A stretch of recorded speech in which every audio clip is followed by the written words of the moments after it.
ከፖስታ ቤትም ከግምጃ ቤትም የተጠራሩ 1፣ 6፣ 7 እና 8 ሰዎች ሰሞኑን ያወጡት መግለጫ ሳቅ መፍጠሪያም ቀልድ መስሪያም ሆኗል። ከአማራ ሕዝብ መከራ ይልቅ የኦህዴድ ቁጣ የሚያሳስባቸው፣ ከወሎና ጎንደር ገበሬ ስቃይ ይልቅ የአዲሱ አረጋና የፈቃዱ ተሰማ ቅሬታ የሚረብሻቸው በለጠ ሞላና የጥቅም አጋሮቻቸው ሰሞኑን ባወጡት መግለጫ እኛ ብንኖር ኖሮ ኤርትራ አትገነጠልም፣ እኛ ሳንኖር የተገነጠለችውን ኤርትራን አናውቃትም አይነት ይዘት ያለው መግለጫ አስተላልፈዋል። ለወትሮው እነዚህ ሰዎች የሚታወቁት እኛ ሳንኖር ሕገ መንግሥት ተጽፏልና ያልነበርንበት ስለሆነ ይቀደድልን ሲሉ ነበር። ሰዎቹ የቀራቸው መጽሐፍ ቅዱስ ሲጻፍ አልተሳተፍንምና ክርስትና በኢትዮጵያ አይሰበክም ወይም ቁርአን ላይ አልፈረምንምና እስልምና እንዲመለክ አንፈልግም ማለት ብቻ ይመስላል። አልነበርንበትም የማይሉት ነገር የለም። አንቀበለውም የማይሉት ግን አብይንና የኦህዴድን ብልጽግናን ብቻ ነው። ያለቆቻቸውን ተቾችና ተቃዋሚዎች ዙሪያ ገባውን ሰድበው ከሀገር ውስጥም እስከ ውጭ ዘልፈው ለሰባተኛው ንጉሥ አንተ ብቻ ጌታ የሚል መወድስ ማቅረብ ይቃጣቸዋል። ኤርትራ ስትገነጠል አልነበርንምና የተባበሩት መንግስታትም ሆነ የአፍሪካ ህብረት ዕውቅና ቢሰጣት እንኳ እኛ እንሰጣትም እያሉ ነው። ባጭሩ የጦርነት አዋጅ አውጀዋል። ይህ መግለጫቸው አፍቃሪ ሻዕቢያ ትውልድ የኢትዮጵያን ዲያስፖራዎችን ያስቆጣው ወዲያውኑ ነበር። ከጥቂት ዓመታት በፊት በአንድ ጌታ ስር ይኖሩ የነበሩት እነዚህ አካላት ዛሬ ተበታትነው ጌቶቻቸው አድሃሎና 4 ኪሎ ሆነውባቸዋል። እናም እነዚህኞቹ የሻዕቢያ ቤተኞች ከኦህዴድ ብልጽግናዎቹ በለጠ ሞላና ጓደኞቻቸው ጋር ግብ ግብ ቢገጥሙ የማይጠበቅ አይደለም። አንድ ጥያቄ ግን አለ። በ1983 ዓመተ ምህረት 30 ዓመት ትጥቅ ትግል ያደረገው ሻዕቢያ ኤርትራን በወታደራዊ ኃይል ሲገነጥል ወይም በ1985 ዓ.ም በህዝበ ውሳኔ ኤርትራ ከክፍለ ሀገርነት ወደ አገርነት አደገች ሲባል የኦህዴድ ብልጽግና የዛሬ ተሿሚዎች በለጠ ሞላና ጓደኞቻቸው ድንገት በዚያ ሰሞን ለአቅመ ፖለቲካ ደርሰው ቢሆኑ ኖሮ ምን ያደርጉ ነበር የሚለውን በአይነ ህሊናችን እናስብ። ጋይንት ወርደው ይሸፍታሉ ወይስ ከቆቦ ሄደው አሰብንም ይዘው አንለቅም ይላሉ? ይህ ተራ ጥያቄ ነው። ባለፈው ሰሞን የወጣውን የነበለጠ ሞላን መግለጫ ጠቅላይ ሚኒስትሩ ከአንድ ዓመት በፊት በፓርላማ ተናግረውታል። ዋናው ቁም ነገርም እዚሁ ላይ ነው።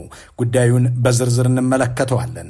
አብይ ጥይት ሊተኩሱ ሲሉ፣ ጠቅላይ ሚኒስትሩ ጦርነት ሊከፍቱ ሲሉ መጀመሪያ እንዲናገሩ የሚያደርጉት እንዲህ ባሉ ሰዎች መሆኑን ቢያንስ የቅርብ ጊዜ ማስረጃዎች አሉ።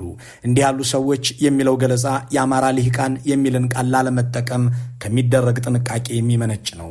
ገና ከስሪቱ ከመሰረቱ ለአማራ ሕዝብ ጠላት ማብዛትን ዓላማው ያደረገ ከኦህዴድ ብልጽግና ጋር ሆኖ አገር ለማፍረስ ሲሰራ የከረመ ኃይል በፍጹም በአገር ወዳዱ የአማራ ሕዝብ ስም የሚጠራ ሊሆን አይችልም።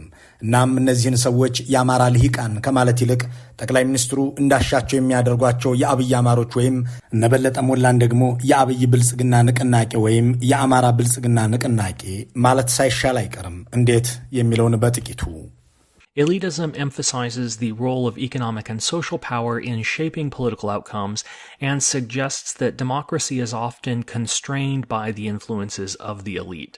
በቅርብ ዓመታት ውስጥ በኢትዮጵያ ፖለቲካ ላይ ተደጋግመው ከተባሉ ቃላት መካከል ኤሊት ወይም ልሂቅ የሚለውን የሚበልጥ ያለ አይመስልም። ልሂቃን፣ ልሂቅ፣ ኤሊት ያላለ ሚዲያና ፖለቲከኛ የለም። ለመሆኑ ልሂቅ ወይም በእንግሊዝኛው ኤሊት የሚባለው ምንድን ነው የሚለውን ባጭሩም በይ ነው። በጉዳዩ ላይ ብዙ ካስነበቡ ድርሳናት መካከል ኤንድ ታይምስ ኤሊትስ ካውንተር ኤሊትስ ኤንድ ዘ ፓዝ ኦፍ ፖለቲካል ዲስኢንቴግሬሽን የሚለውን የፒተር ተርችን መጽሐፍ ስንገልጥ እንዲህ የሚል ትርጓሜ እናገኛለን።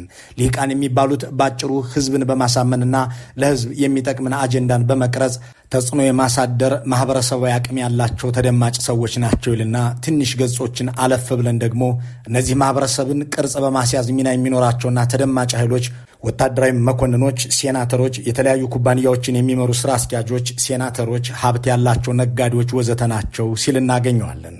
ከዚህኛው ከፒተር ተርችን ማብራሪያ በተጨማሪ የካምብሪጅ ዩኒቨርሲቲ መዝገበ ቃልን ስናገላብጥ ኤሊት ወይም ልሂቅ ማለት በአንድ ማህበረሰብ ውስጥ በጣም የተማረው ስልጠና የወሰደ ተጽዕኖ መፍጠርም የሚሆንለት በነዋይም የደረጀ ሊሆን የሚችል ነው ይላል። ነገሩን በአማርኛ መዝገበ ቃላት ብንፍታው ብንል ትርጉሙ ብዙ አይራራቅም።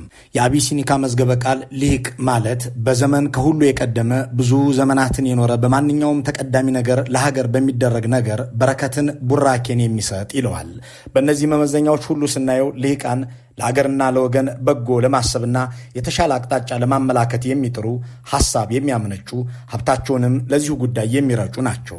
አሁን በዚህ መመዘኛ አብይ አህመድን ሙሴ እያለ ሲከተልና ለአማራ ህዝብ መከራን እያዋለደ የአማራን አርሶ አደር ከሌሎች ወገኖቹ ጋር ለማጋጨት ከአገዛዙ እኩል ሲለፋ የነበረ በዚህ ተግባሩም ባለፉት ዓመታት አብሮ የሰነበተ ከዚያ በኋላም አሁንም ቢሆን በዚሁ ካምፕ ውስጥ የሚገኘው እንደነበለጠ ሞላ ያለው የኦህዴድ ብልጽግና ሚኒስትርና የፖስታ ቤትም የግምጃ ቤትም ሹም የአማራ ልሂቅ ተብሎ ለመጠራት ይመጥናል ወይ የሚለው ጥያቄ ሲነሳ ነው እንግዲህ እና ምን ይባሉ የሚልን ሌላ ጥያቄ የሚያጭረው።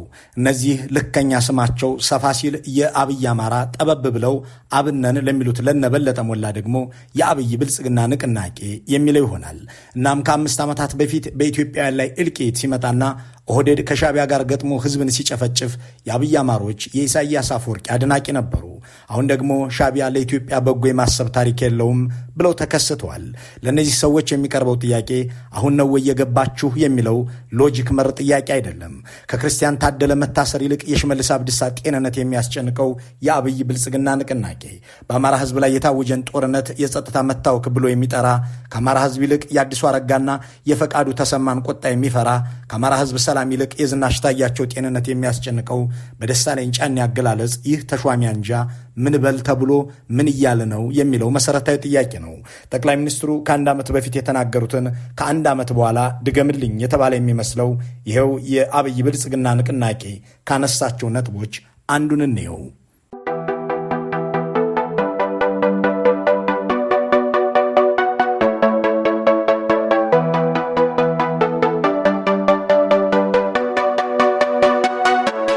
ኤርትራ የሚባለው ሀገር የተመሰረተበት ታሪካዊ ሂደት ላይ ጥያቄ አለን የሚለው አረፍተ ነገር አብይ ሆይ ኤርትራን ይውረሩልን የሚል መልእክት የያዘ ብቻ ሳይሆን በልማዳዊው የአብይ አማሮች ትርጓሜ እኛ አልተሳተፍንበትምና የኤርትራን ነጻነት አንቀበልም ነው።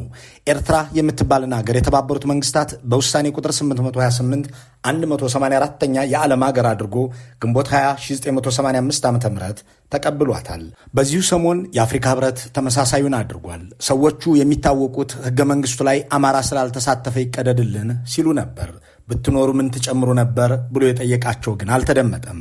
አማራ የሚባል ህዝብ የለም እየተባለ በሚነገርበት በዚያ ዘመን አማራ ማለት ተራራ ላይ የሚኖር የትኛውም ህዝብ እንጂ ራሱን የቻለ የራሱ ማንነት ያለው ማህበረሰብ አይደለም እየተባለ በሚነገርበት በዚያ በ1980ዎቹ ዓመታት አማራ የሚባል ህዝብማ አለ ብሎ እውቅና የሰጠን ህገ መንግስት በአውራጃና በክፍለ ሀገር ተበታትኖ የነበረን ህዝብ አማራ ነው ብሎ በማሰባሰብ በአገሪቱ ሁለተኛውን ግዙፍ ክልል የፈጠረ ህገ መንግስት የፈጠረውን ክልል መጠሪያም የአማራ ክልል ብሎ ያወጀ ህገ መንግስት የአገሪቱን ብሔራዊ በጀት በሁለተኛ ደረጃነት የሚደጎም ትልቅ ክልል እንደሆነ ያደረገን ህገ መንግስት የአማራ ገበሬ ልጅ የአፍ መፍቻ ቋንቋ የሆነውን አማርኛ የአገሪቱ የሥራ ቋንቋ ነው ብሎ የደነገገን ህገ መንግስት የአማርኛ ትምህርትን በሁሉም የአገሪቱ ክልሎች በትምህርት መልክ እንዲሰጥ የሚያደርግን ስርዓት የፈጠረ ህገ መንግስት በአጠቃላይ የለም ሲባል ለነበረው የአማራ ህዝብ መኖር እውቅና ሰጥቶ አማራ የሚባልን ክልል ፈጥሮ በአማርኛ የተጻፈን ህገ መንግስት አልነበርንበትም እና ይቀደድልን የምትሉት እናንተ ብትኖሩ ምን ትጨምሩ ነበር ብሎ የሚጠይቃቸው እንደሌለ ካወቁ በኋላ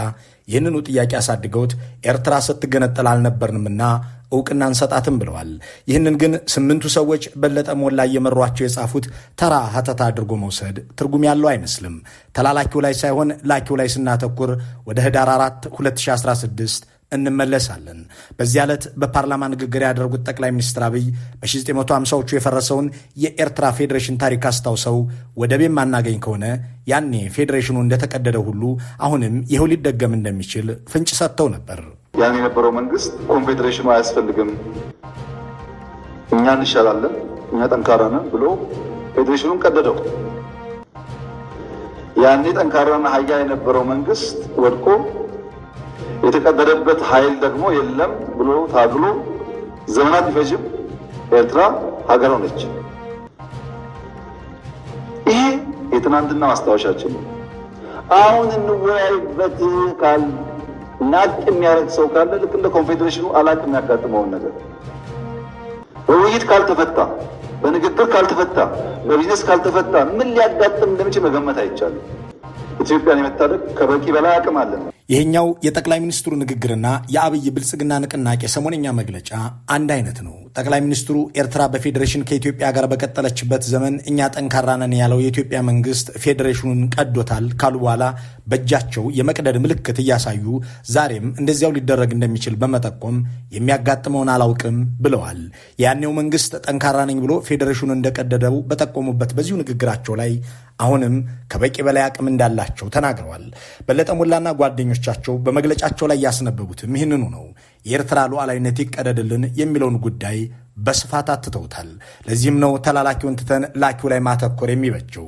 ደግሞም ጠቅላይ ሚኒስትሩ የጦርነት ፕሮፓጋንዳቸውን መጀመሪያ የሚያለማምዱት እንዲህ ባለ መልኩ መሆኑን ልብ ማለት ያስፈልጋል። ከጥቂት ዓመታት በፊት ከአብይ አማሮች መካከል ሽፍቶቹ መንግስት ይፍቀድልንና ትግራይን እንጨብጥ እያሉ በመንግስት ሚዲያ ሲናገሩ፣ እነበለጠ ሞላ ደግሞ ቶሎ ተብሎ ውጊያው ይከፈትልን ይሉ ነበር። በመጨረሻ የአማራ ህዝብ ለእልቂትና ለወገን አልባነት እነበለጠ ለሹመት በቁ። ከትግራይ ጦርነት መልስ የአዳነች አቤቤ መዝገብ ቤትና የአብይ አህመድ ፖስተኛና መሰል ነገር የታደሉት የአብይ አማሮች ሻዕቢያን ወግተን ኤርትራን አፍርሰን ስንመለስ የባህር ኃይል ግምጃ ቤትና የዋና ክፍል ኃላፊ ትሆናላችሁ የሚል ቃል የተገባላችሁ ይመስል የኤርትራ ሉዓላዊነት አናውቅምና ውጊያ ይከፈትልን እያሉ ነው። እነበለጠ ሞላ 8 ሆነን ተሰባስበን ወሰንን ባሉበት መግለጫቸው ላይ ቀጥለው ሻዕቢያ ከፍጥረቱ ጀምሮ ከአማራ ህዝብ ብሎም ከኢትዮጵያ የፖለቲካ ማህበረሰብ ህልውና አንጻር በበጎ ሊመዘገብለት የሚያስችል ታሪክ የሌለው ኃይል መሆኑ ይታወቃል ይላሉ። ለእነዚህ የአብይ ብልጽግና ንቅናቄዎች የሚቀርበው ጥያቄ ይህ ጉዳይ የገባችሁ አሁን ሻዕቢያና አለቆቻችሁ ኦህዴዶች ሲጣሉ ነው ወይ የሚል ነው። ሻዕቢያ በእርግጥም ለኢትዮጵያ አንዲት ግራም አበርክቶ የሌለው ኢትዮጵያንም ለ60 ዓመታት ሲወጋና ሲያዋጋ የኖረ ድርጅት ነው። በቅርቡ ከነበለጠ ሞላና አለቆቻቸው ጋር ሆኖ 1 ሚሊዮን ኢትዮጵያንን የፈጀው በዚሁ መርህ ተመስርቶ ነው። ይህንን የእልቂት አጀንዳ ይዞ ኢትዮጵያንን እየገደለና እየዘረፈ 2 ዓመት ሙሉ ሲቆይና አሁንም የኢትዮጵያን ግዛት ይዞ ኢትዮጵያውያንን ለውትድርና ሲያስገድድ በለጠ ሞላና ጓደኞቻቸው የማንን ጉድጓድ ይሞሉ ነበር ከተባለ የኦህዴድ ብልጽግናን አጅበው ሻዕቢያን አጀግነው ክተት መክታንክት ይሉ ነበር የሚል ምላሽ አለ። የአማራ ብሔራዊ ንቅናቄ ነኝ በሚለው ጃንጥላ ስር የተሰባሰበው የአብይ አማራ የሻዕቢያና የኦህዴድ አሽከር ሆኖ የአማራና የትግራይን ህዝብ ለማቃቃር በሚጥርበት ሰሞንም ሆነ ከዚያ በፊትና አሁን የኤርትራው ገዢ ቡድን ኢትዮጵያን መበታተን በሚለው ላይ ልዩነት ኖሮት አያውቅም። ለዚያም ነው የአብይ አማሮች ለኦህዴድ አድረው ሰሜን ኢትዮጵያን የደም መሬት ሲያደርጉ፣ የሻዕቢያ የፕሮፓጋንዳ ዘፋኞች ግን ኢትዮጵያን በታተናት እያሉ ይዘፍኑ የነበረው። እዚህ ጋር ዝነኛዋን የሻዕቢያ ድምፃዊት ሄለን መለስን እንጥቀስ። ድምፃዊቷ ከ2 ዓመት በፊት ሻዕቢያና ብልጽግና ኢትዮጵያን ለማያባራ እልቂት የዳረገውን ጦርነት በሰሜን ኢትዮጵያ ሲያካሂዱ እርሷ በበኩሏ ቆራርጠን እንሽላሊት አደረግናቸው በማለት ትዘፍን ነበር። አረንጓዴ፣ ቢጫ፣ ቀዩን የኢትዮጵያ ሰንደቅ ዓላማ እንዲወክሉ ያደረገቻቸውን ገጸ ባህሪያት በማልበስና ከአህዮች ጋር አመሳስላ በመቅረጽ በሰራችው የሙዚቃ ቪዲዮ ኢትዮጵያን የመበታተን ሥራ እያከናወኑ እንደሆነ በሚያሳይ መልኩ ዘፍነዋለች። ሕማካሓል ሙሉኡ ዝደቀሱ ዘማህረሮም ካብ ንእዶም ቀስቂሱ ሰብ ጃህራይ ዘናወቱ እንትርፎ ዝሓሰረት ሪኢኹም ዝኸበረ በልክዎም ወደፊረ